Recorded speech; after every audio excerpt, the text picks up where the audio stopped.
Hi and welcome.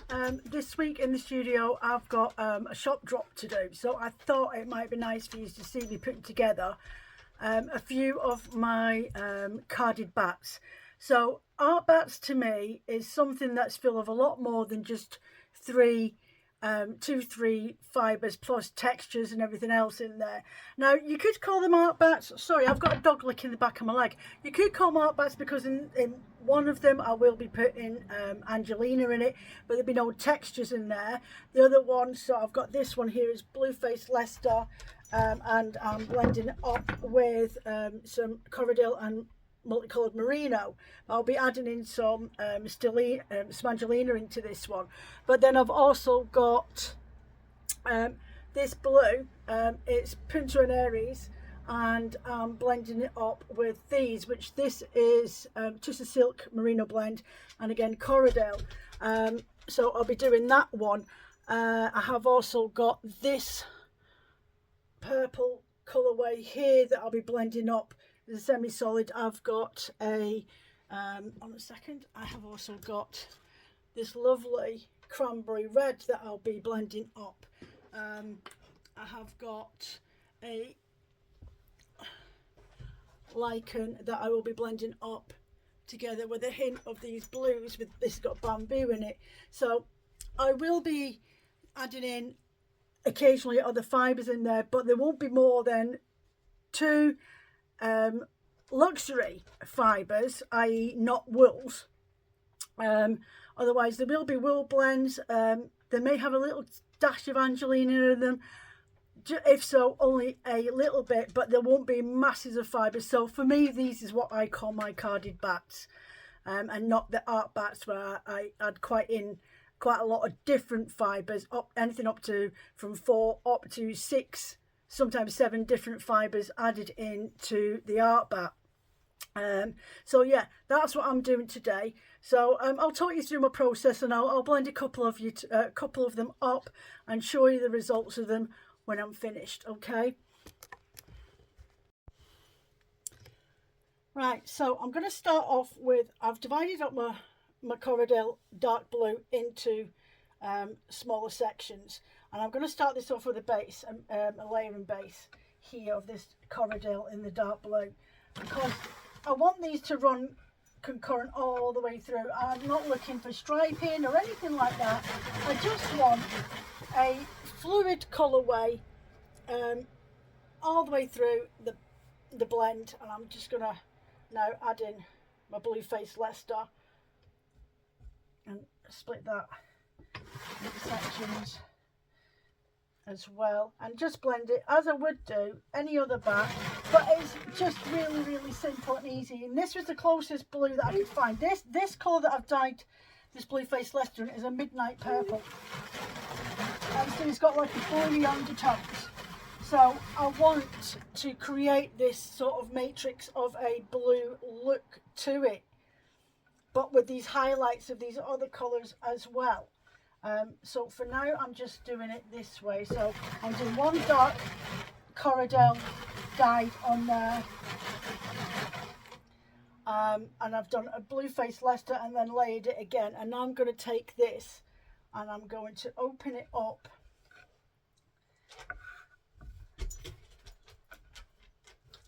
and I'm going to put that on there, and now I'm going to look for some Angelina that I think will look nice. Look, I've got turquoise there. I could go with gold, or no, I don't want white. I'm just going to have a rummage to see what I've got. Gold. I think I'll go with, oh no, I won't go, yeah, I'll go with silver. So I'm just going to add in some silver, soft silver Angelina.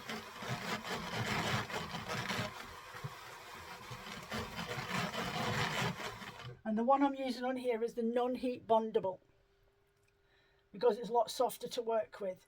So now that I've started off my base layer, I'm now just going to go straight in with my Blueface Leicester.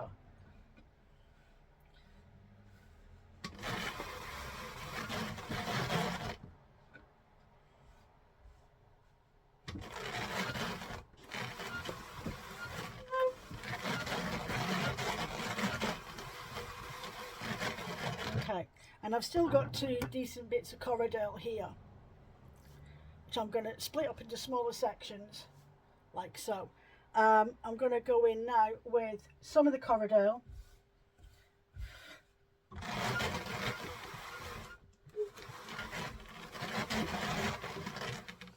And then I have got my Blueface Leicester, but I'm going to put both of these on this next layer. So I'm going to open up this, even though it's really, really soft.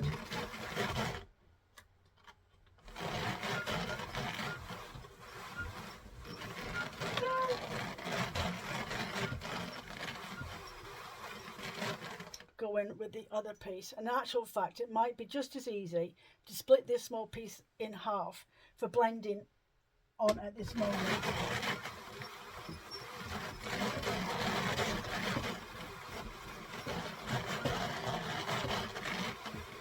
And again,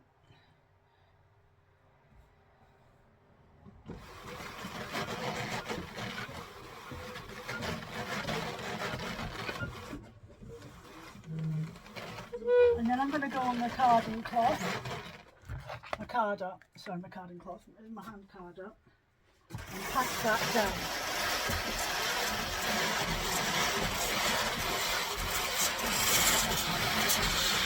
There we go. I can now go on top with some of my darker blue.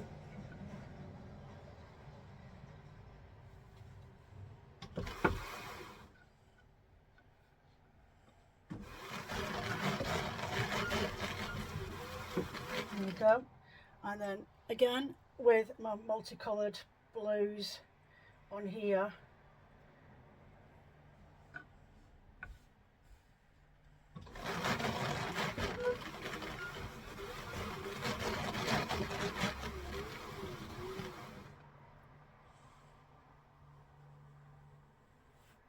My Blueface Leicester. Again, I'm going to split that. Oh, I need some Angelina first. And I just find it easy to hand paint on here. I know it'll end up getting stuck to the front liquor anyway, but this just stops all of it getting stuck to the front liquor. And I can make sure that it's evenly distributed as much as possible. Again, I'm going to pack this in because it's a light fibre.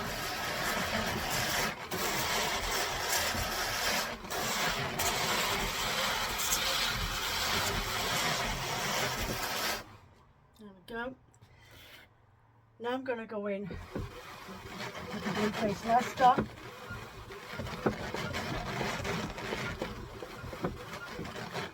And with the other section here.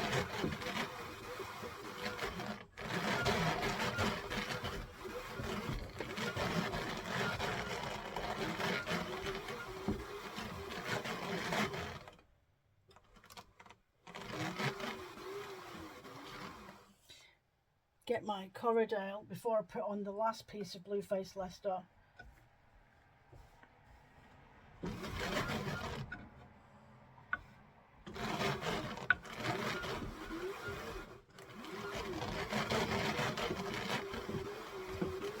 we go. And I'm going to pack that down. I've got this one last piece to go.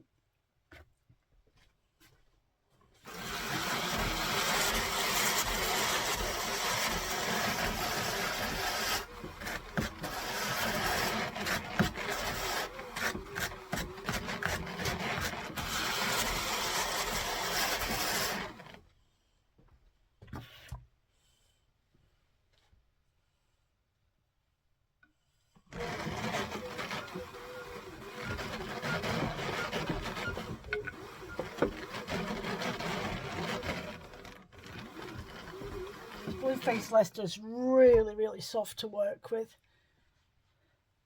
It's so fluffy.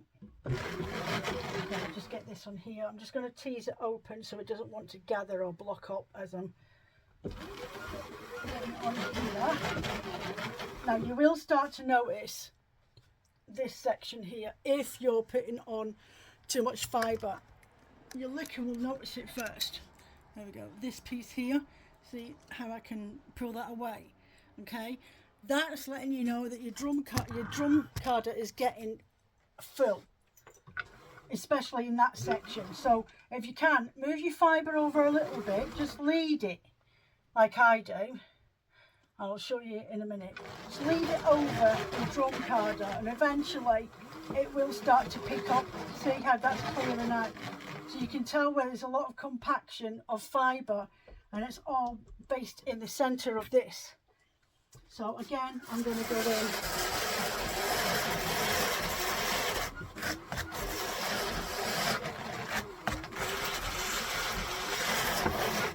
Like that. Now instead of putting the blue on first like I would be doing, I'm going to put this on first. I'm just going to break that down a little bit because it's a little bit easier to work with. I'm going to open that up like that. I'm going to put that on.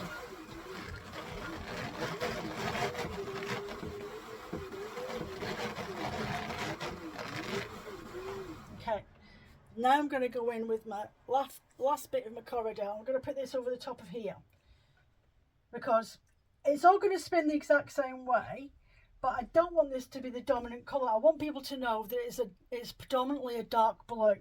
So for photography purposes, I want this blue one here so it tones down the colour.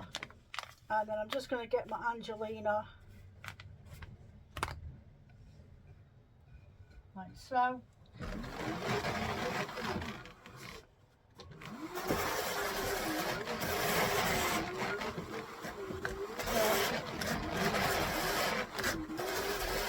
Working on the blue fibres and the Angelina together.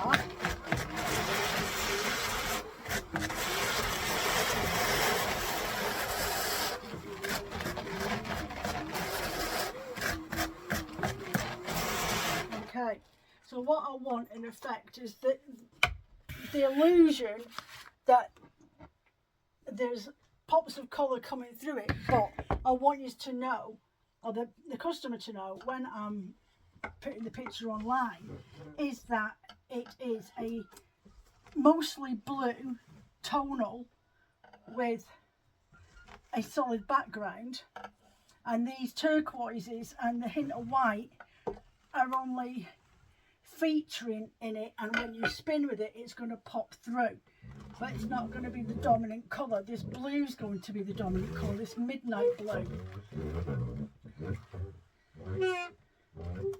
There we go. Take that off there, and I'll show you the results of that one in a minute. Okay, so the next one I'm going to go with, as I won't do another blue for you, but I will do this one, which is a pinky, plushy, purpley sort of tone. I'm going to mix it up with this lavender and this merino blend with mixed colours. That'll be really quite pretty together. I'm not going to add any other fibres to this. This is just going to be as is, so I'm just going to weigh this fibre out. So that's 54, 94 and 122. So this is going to be a small bat, which is perfect. I don't want all the bats this week to be all large chunky ones. I do have a couple of other pink blends to go in with this anyway, you know, the new collection for this week, so that's fine. I can have a bigger weight on a different shade of pink, but this is a purpley pink. Can't quite make it on here, but you will see it. And this is done on Jacob. So again, I'm going to just grab the one end and then bend it like that, and then I want to roughly measure out 3 sections. So I'm going to snap it up here and then grab my loopy end and I'm going to snap it there.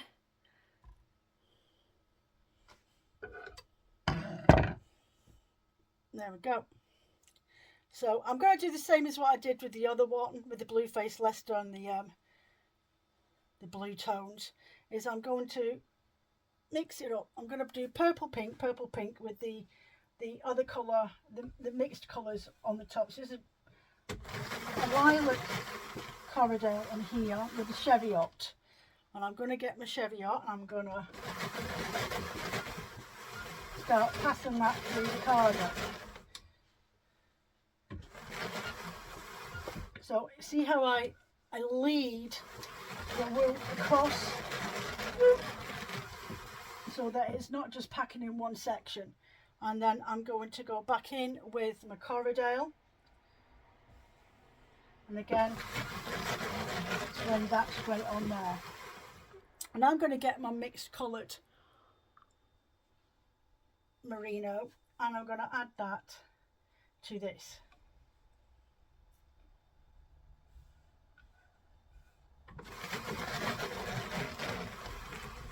Now at this stage I could add some silk if I wanted to, or some other fibres, and I think I will do. I think I'll go and grab, I have got some lovely oyster pink,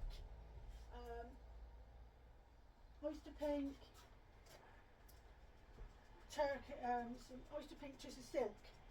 So I'll try and remember the name of it then, or I'm just trying to grab myself a chunk. There we go. So I've got some oyster pink tissue silk, and I'm just going to try and split that apart, and I'm just going to tease it across the base of my front carder and let that go on as well. That gives it a little bit better sheen to it. So, and it's repeat again. So get my Corriedale, do a small section, fan it out across the board. There we go. Get my Cheviot. If you feel more comfortable, rather than working with a big wodge of roving, just split it straight down the middle in half if you find it easier to work with. And I'm just leading it across the wicker like that. So because I started on that side, I want to try and make sure that it's even and start on this side. And I'm going to lead it across again. Now I'm going to get my Corriedale.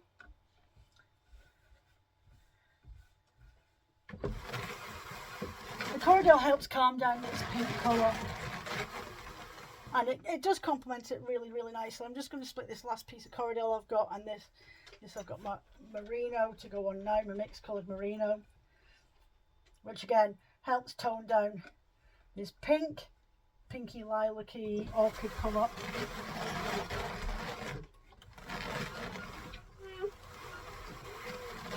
And then grab myself a little wodge of my tissue silk and spread that across like so.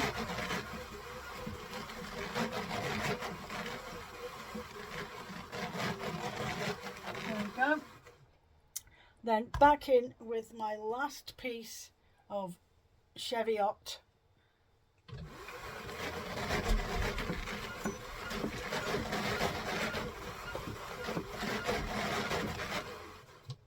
And again back over this side.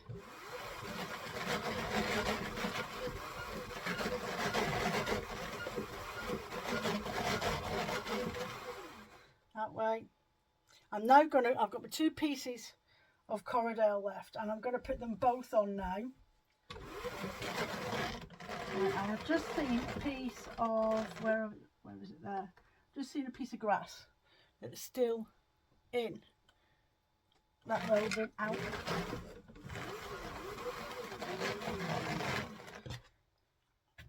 I'm going to split this merino. I'm going to put this section here first, and then I'm going to put my other lilac, and then I'm going to put the rest of this plus the tissue silk on. So on top of here I've done the last of the Cheviot, and I've saved the Corriedale. So I've got now the Corriedale on, I've done the merino blend, I'm going to do the Corriedale again, and that's the last of the Corriedale now on there.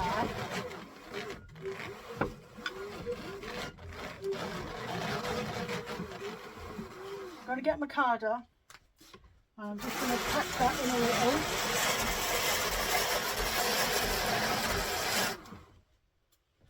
I'm going to add this in,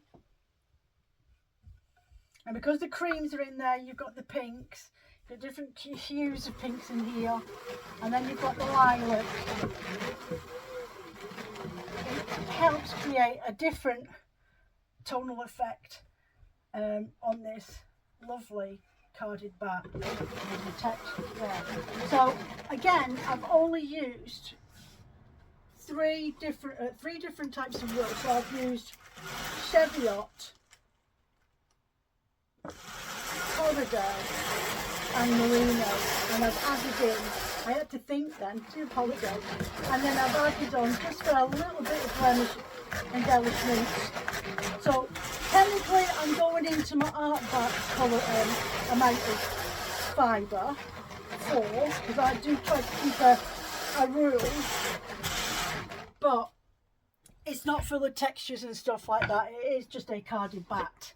It hasn't got all the textures and the wow factor and about 27 different fibres in there, or Angelina, or any other type of sparkle. So this is really a nice one. It's genuinely a, say, a 5% silk to wool ratio. So I can call that technically a carded bat. I'll just loosen off these fibres here that are trapped in the tines. There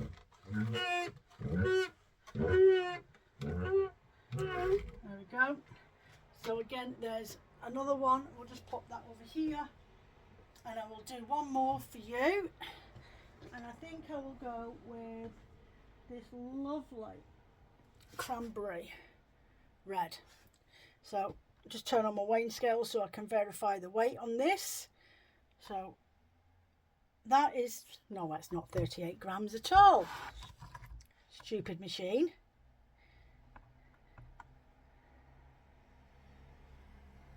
Whenever it feels like going back to 0, it'll be nice. There we go. So this is Blueface Leicester, again used in this colourway, and it's like a cranberry sort of cherry red. Let's see the weight of that. 103, 109. And I've also got this Trilobal blend, and it's a very similar cherry berry red, and it's got hints of gold in there as well. So I'll pop that on. I'll do half of this. We don't want a lot.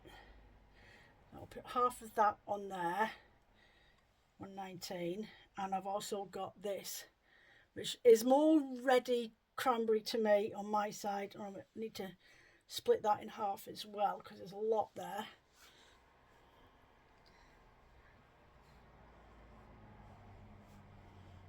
Let's see what that looks like. 148. There we go. So I'll just pop that to one side. Do I want to add a dash more of this? I think I'm all right. 148 is a nice number. Right.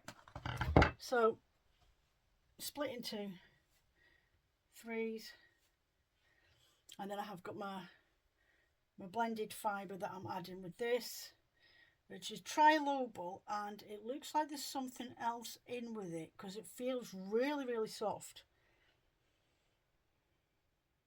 I think it's, yeah, I might have to look that up. I will have it written down somewhere. It could be silk. Could be a silk blend in there. There we go. So I'll have a look, see what that is. But we've got this Blueface Leicester, so it's going to be predominantly this with a hint of tonals in with it. So again, I like to, oh right, I'll turn you around so you can actually see how I do this. So I've got the full length of roving, right? And what I tend to do is make a big loop like that, a double loop, but then I've got my end here. So I try to even it up. So I've got 3 sections, and that'll end up being about the same length of each section. And then I just split them apart. There we go.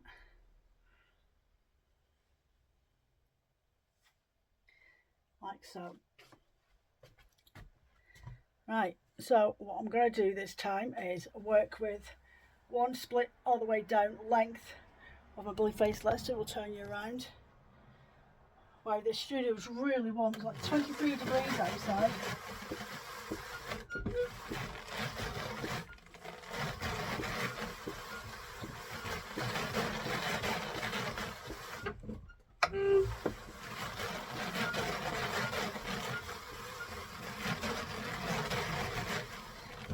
then I'm going to take half of this merino and this cranberry colour and put it in the middle of this one.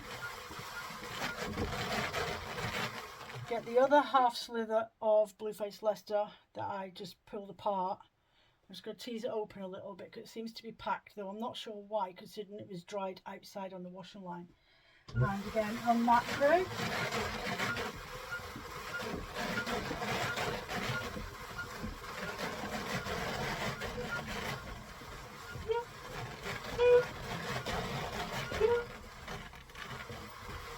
There we go. Take my other piece of the cranberry.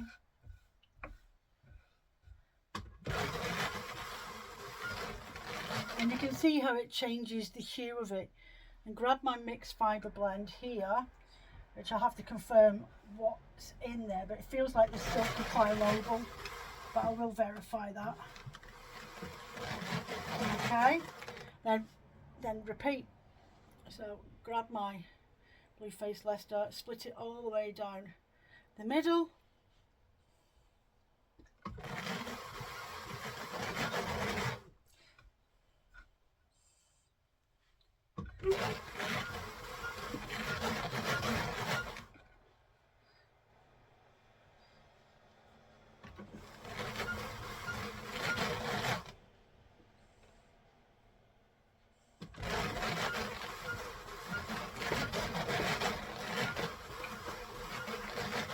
So get my merino and split that.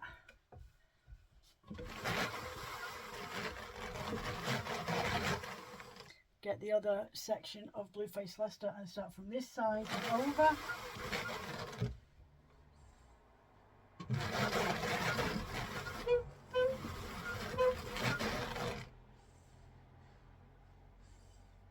Just tease your fibres if they feel a little bit compacted and if you feel like you're fighting.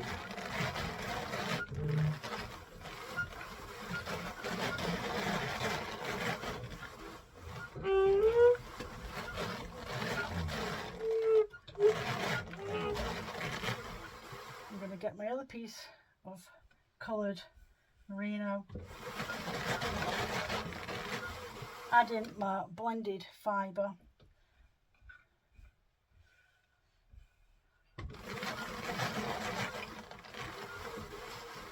I'm going to card this down a little bit just so I can get these last bits on here.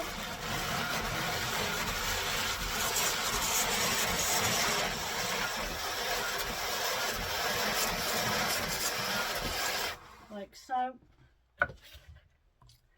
Open up the fibres of the Blueface Leicester and split that down the middle again. Just tease that roving so I don't feel like I'm fighting with the drum carder when I'm passing it through.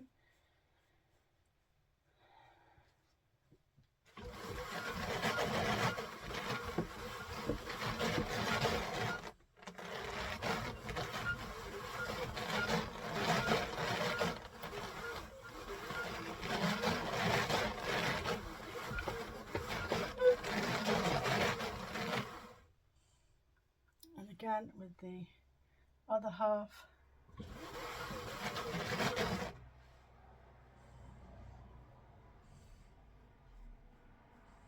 Like so.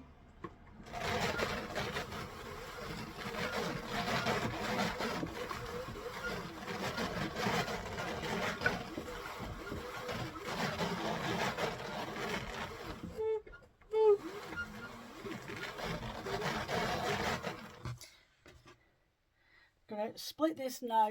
As you've noticed, I haven't put the merino on, and again I've done that on purpose.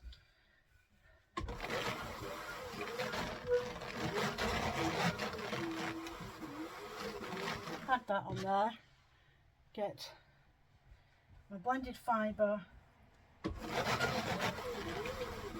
pop that on.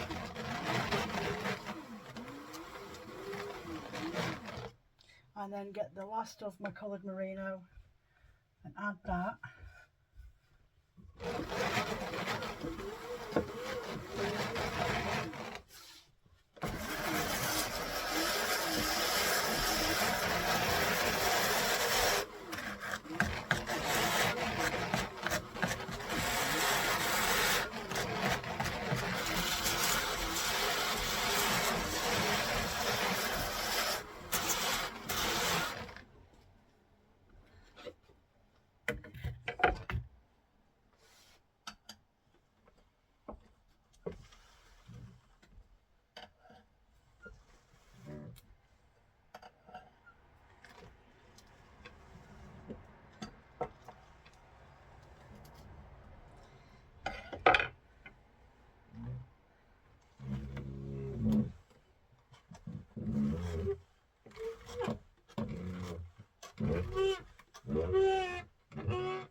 Okay, so we'll take you over and we'll have a look to see the results of these.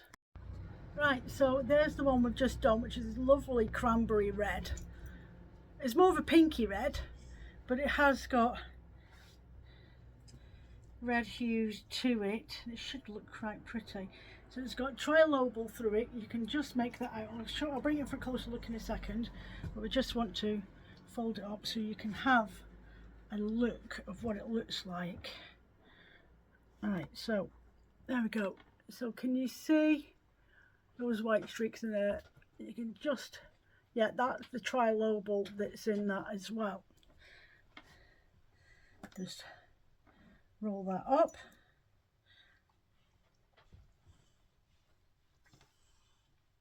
There's one semi-solid. So semi-tonal is probably the best, or semi-solid blend. So it's got different tones and hues in there to give you the matrix in that it's a solid sort of berry red. So there we go. So that's one done. The next one we did was this purple one, and I'm going to call this Baby Uni.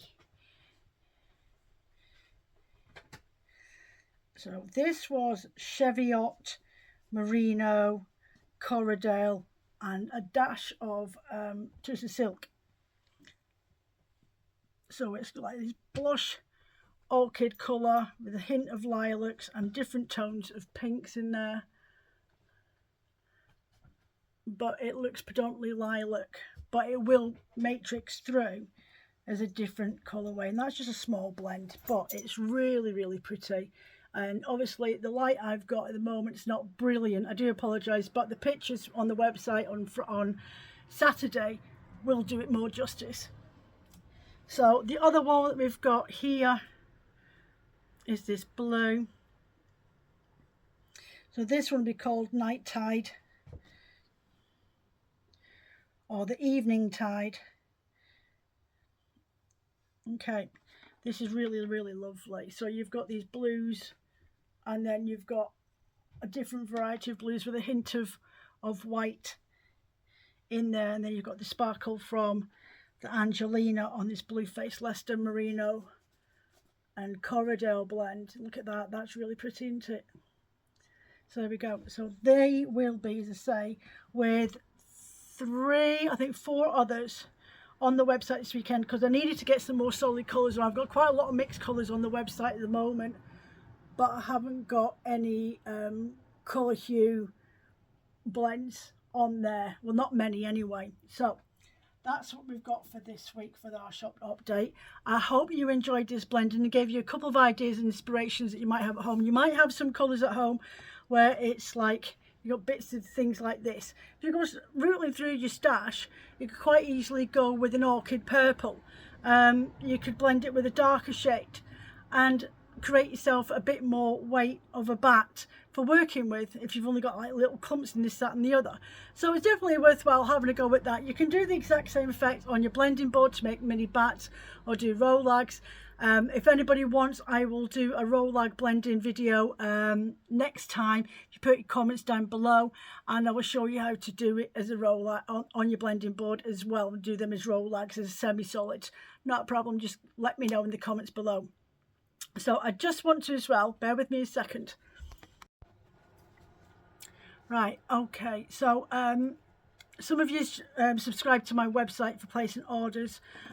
This is with, I don't know if anyone's noticed, comments or posts up on Instagram. I noticed last night. Now, I'm usually pretty savvy at international news. I do watch MSNBC over in America and other news outlets, not Fox News, I shall add.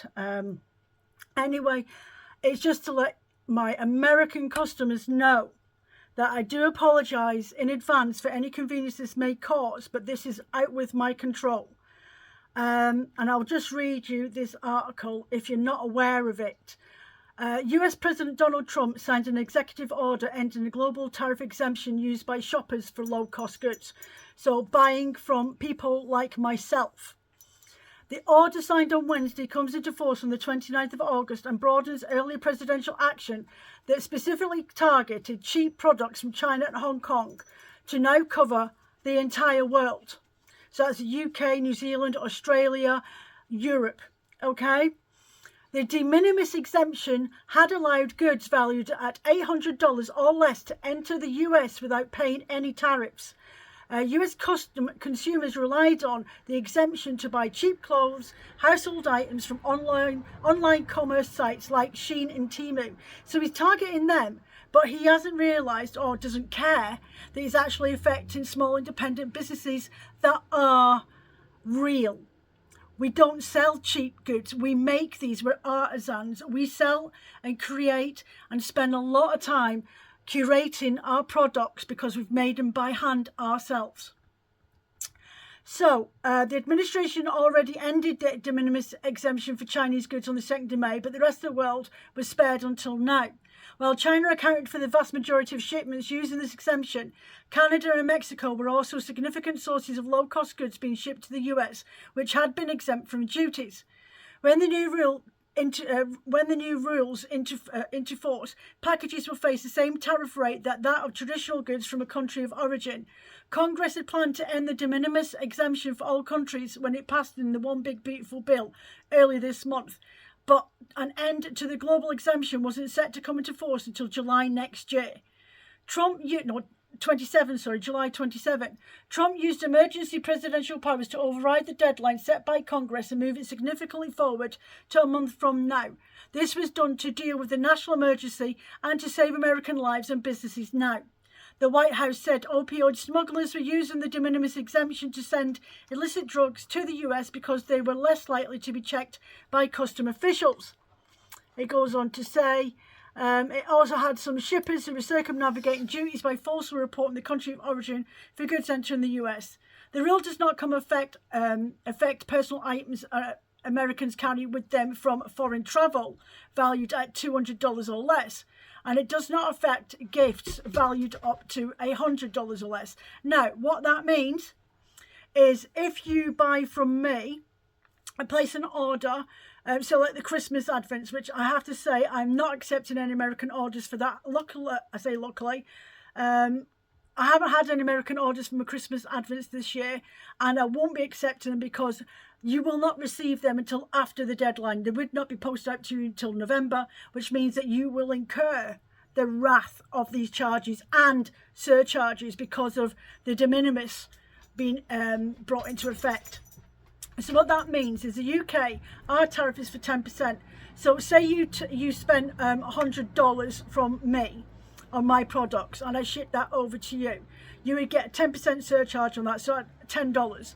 But on top of that tariff, that 10% tariff, you will also maybe incur up to and from $80 to $250, I think was what I read, $230, $250 on top of that product. But that can be varied depending on what country the products have come from. So say, just for talking's sake, products coming from the UK from small businesses, you get a surcharge of £80 on top of the order you paid for from me. You, to be able to get your order from me on your side of the pond from your customs and postal service, you're going to have to pay your 10% tariff plus a surcharge of excess. So say, just for talking's sake, it's $80 if it comes from the UK. You're going to have to pay an extra $90 on top for a $100 order. That's not me paying that. I am not paying that at all. You guys will be paying that from your side. And it's outrageous. I follow a lot of people over New Zealand and Australia who do what I do for a living. Spin magazine as well. They're only selling out their digital stuff that you guys can do because that's exempt from these things because it's not going through the postal system. So you can still get your magazine, but only digital form. I think she's got a shipment on its way over to some suppliers in the States at the moment. So you'll be able to get that without any extra costs on top. But it's annihilating, it's crippling so many small independent businesses, not just yarn dyes, wool dyes and fibre artists like myself in this niche business, but artisans all over the world that sell to the US. hopefully this is only temporary, and maybe he'll reevaluate in 6 months' time and realise what an error is created, because none of us would be posting our orders out to you guys, so there won't be any tariffs coming from small businesses. So I do apologise in advance. So what I've done, or what I will be doing, is I'm leaving my shipping active for US, for American customers, until Thursday. And Thursday this week, so it's Tuesday today. You've got today, Wednesday and Thursday. By midnight Thursday night, I will not be accepting any more orders. I will be deactivating my shipping to the United States. I do apologise. It's out of my control. I am so sorry, but I am not paying these fees. It's not me that's incurring them, it's you guys, and I don't want to be sending something over and it's hitting that 29th of August deadline and you's getting charged for it, because it's nothing to do with me. It's down to your government. Go and see your congressperson. So yeah, so my thoughts is Thursday is the 14th. We've got 15 days, and I do know with my postage sending over international shipping orders from the Royal Mail, it's usually there within 7 to 10 working days. So I thought, if I leave it open until Thursday, get them posted out Friday morning, then fingers crossed you'll be able to get that before the 29th. But if those orders don't come in, that's fine. It's not a problem. I won't feel offended. I'm just trying to give you the chance to try and get some orders in from me, or any stock that you've had on the your eye on the website. You'll be able to still see me on YouTube, and you'll be able to catch me over on Patreon if you want to become a member over there and see more exclusive content than what I show on Instagram, on my YouTube. Or you can come and follow me over on Instagram as well, and I'll be able to keep you up to date on any progress or information or additional news, and when I'll be able to activate shipping to the US again. Hopefully not too soon, and hopefully I don't have to wait like you lot another 3 years. Who knows? When is this world going to become sane again? I have no idea what's going on with the world, peeps. But keep in touch with me. I'll keep in touch with you. Drop me a message whenever you feel like you need a bit of a chuckle, or just come and follow me over on YouTube, and we'll keep each other straight. So for now, I have to go. Take care of yourselves, and I shall see you in the next coming weeks, coming videos. Bye for now.